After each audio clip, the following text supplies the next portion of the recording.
বাংলাদেশী ভাষাত বেনাৰ লৈছে আৰু তেওঁলোকে বেনাৰ লৈছে সম্পূৰ্ণ বাংলাদেশী ভাষাত লৈছে বানান লিখিব আমি আটাইখিনিকে চিনি পাওঁ গোটেইখিনি হেৰি দলগাঁৱৰ মিয়া মানুহ ইয়াত আন্দোলন তেওঁলোকে গমেই নাপায় ইয়াৰ কথা প্ৰথম চব হচুকাৰে চুৰ যিয়ে অসমীয়া আন্দোলন কৰিব আহিছি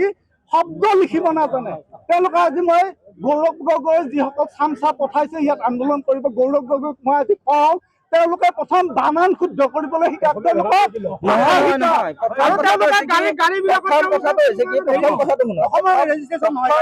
প্ৰথম হৈছে কি কংগ্ৰেছ এটা এনেকুৱা দল যাৰ নেকি নেঙুৰ নাই মই কৈছো যে যাৰ ৰাজহাৰ নাই ৰাজহাৰ কিয় নাই তেওঁলোকে বেলেগৰ উপাধি লৈ চলা এটা দল যাৰ মেৰুদণ্ডহীন দল এটা দ্বিতীয়টো কথা হৈছে গৌৰৱ গগৈ পঢ়িছিল ক'ত বিলাতত তেওঁ অসমীয়া সাহিত্য সংস্কৃতি ভাষা এইবিলাকৰ বিষয়ে সাম্য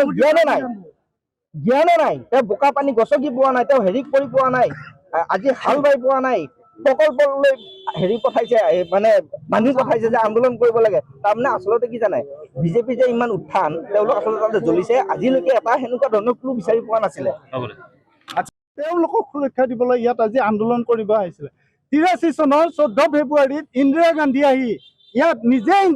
আহি বাংলাদেশীৰ ইয়াত পুলি পোখা ৰুই থৈ গৈছিল আমি ইয়াক আৰু এই পুলি পোখা উঘালিম আমি ইয়াত বাংলাদেশীৰ ঘাটি হ'ব নিদিওঁ আমি কোনো কাৰণতে আমি প্ৰকল্পৰ ভিতৰত আমি এই বাংলাদেশী আন্দোলনকাৰীসকলক সোমাব নিদিওঁ আমাৰ তেজ থকালৈকে আমি গৰুখুটিত এই বাংলাদেশীসকলক আমি প্ৰৱেশ কৰিবলৈ নিদিওঁ ঘূৰি যাবই লাগিব আমাৰ তেজ থকালৈকে আমি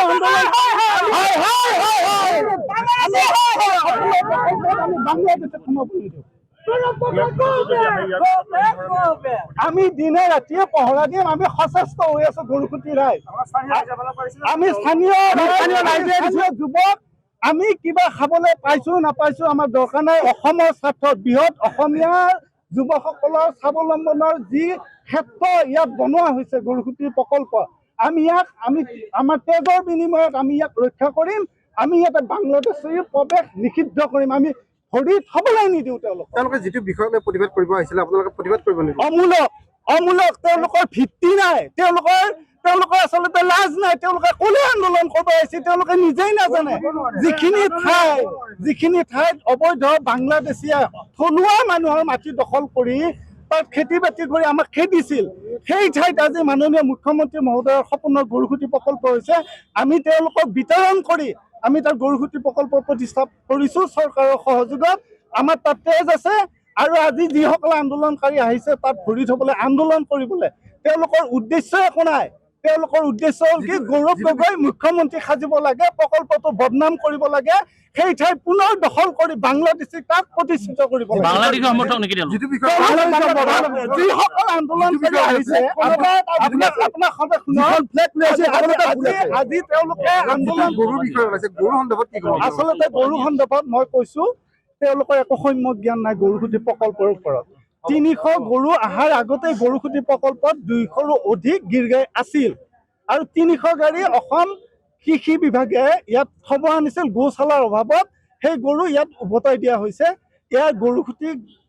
প্ৰকল্পৰ লগত এই গৰু কোনো সুসম্পৰ্ক নাই মন্ত্ৰী বিধায়ক জড়িত থকাৰ কথা উল্লেখ কৰিছে আমি সেই গৰু উভতাই নি মন্ত্ৰী বিধায়কক দিছে কাবাক ৰাজকাৰ্য দিছে আমাৰ লুকআউট নহয় আমি ইয়াত প্ৰকল্প ৰক্ষা কৰিব আছো আমি ইয়াত প্ৰকল্প কৰিম অসমীয়া ল'ৰা স্বাৱলম্বনৰ ক্ষেত্ৰখন আমি অধিক প্ৰভাৱশালী কৰিম আৰু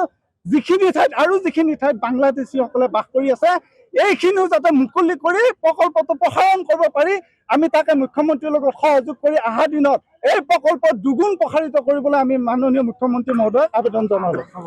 আমি মেমৰেণ্ডাম দিব আহিছিলোঁ আমি সুধিব আহিছিলোঁ যে গৰু চোৰটো কেনেকুৱা হ'ল আজি আমি সুধিব আহিছিলোঁ টেণ্ডাৰ কোনে দিছিলে আমি সুধিব আহিছিলোঁ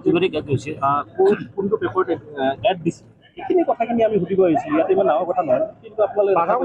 বিজেপি কৰ্মীয়ে আমাক বাধা দিলে এডমিনিষ্ট্ৰেশ্যন আহি চেম বস্তু দেখা পাইছে এডমিনিষ্ট্ৰেশ্যনো আহি চেম বিজেপিৰ লেংগুৱেজতে কথা পাতি আছে আমাকে উল্টাই যাব দি আছে ৰাস্তা আমাকে ৰখাইছে আকৌ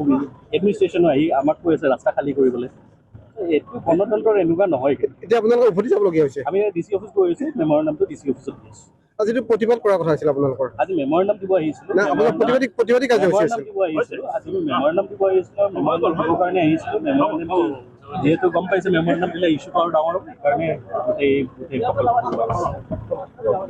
যাব দিয়ক